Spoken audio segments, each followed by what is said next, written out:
As 2016 comes to an end, Star Trek Online nears its 7th year, and with the recent launch of Agents of Yesterday, as well as its release on Xbox One and PlayStation 4, I felt the need to take a look back to where it all began, to reflect on the changes to the game these past 6 years. However, given the number of changes over the years made to the game itself and those responsible for it, I've decided to break this up into a 3-part episode. This is part 1. I'm your host, Devin of Gaming in Progress, and welcome to Star Trek Online, the voyage so far. Part 1, the history of Star Trek Online. Star Trek Online launched back in February of 2010, developed by then Atari-owned Cryptic Studios, which had found previous success with City of Heroes and had launched Champions Online a year prior. However, the history of Star Trek Online actually goes all the way back to 2004, when it was initially announced by Perpetual Entertainment. However, following a series of layoffs and transference of assets, including Star Trek Online, to Perpetual LLC for liquidation in October of 2007, it was then shortly picked up by P2 Entertainment before finally being transferred to Bay Area-based Cryptic Studios in January of 2008. In July, Cryptic had officially announced that they were beginning development on Star Trek Online, with a countdown featured on their website and a letter sent out to the game's producer at the time, Jack Emmert, detailing aspects of the game. It wasn't until October of 2009 Cryptic would release a closed beta for the game. There would then be an open beta 1 month prior to the game's release in February of 2010. The open beta stage was originally intended to last from January 12th through the 24th.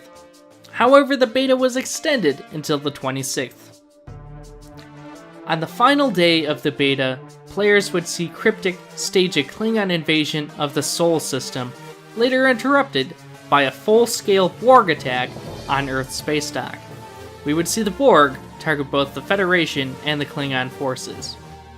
The game would then launch on February 5th, and would later suffer a price cut by $10 and would include a 60-day subscription. When Star Trek Online launched, it was owned by Cryptic Studios and published by Atari Interactive, along with its sister game, Champions Online. Fun fact here, both games allow cross-game chat between the two to this day, as they were both built using Cryptic's engine. However, it wasn't until May 17th of 2011 that Atari had indicated that they had lost interest in the MMORPG market and had planned to sell Cryptic Studios and the games it owned. This worried many players, as many were led to believe that Star Trek Online, albeit short-lived, would come to an end.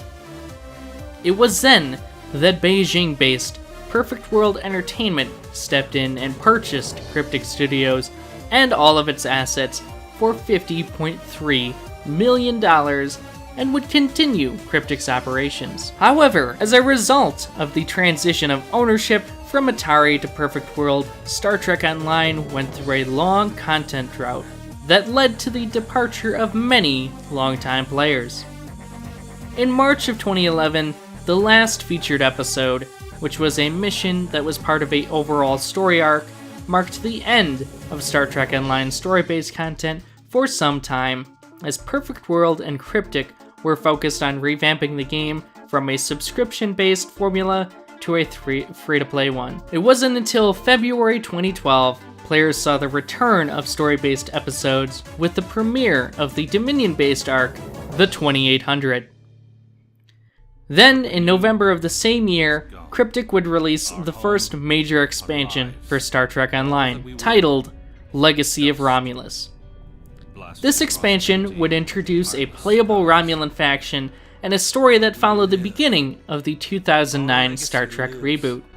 Within every ship we fly, upon every world we touch. For the first time ever, players would be able to see the impact of the destruction of Romulus on the Romulan Empire and its people, which would leave the people broken and fractured. The next major expansion, Delta Rising, allowed players to follow the path left by Captain Catherine Janeway and her crew by returning to the Delta Quadrant in October of 2014. And the most recent expansion, Agents of Yesterday, would allow players to go back to the 23rd century, also known as the original series era, and meet many familiar faces, as well as see the return of characters such as Temporal Agent Daniels.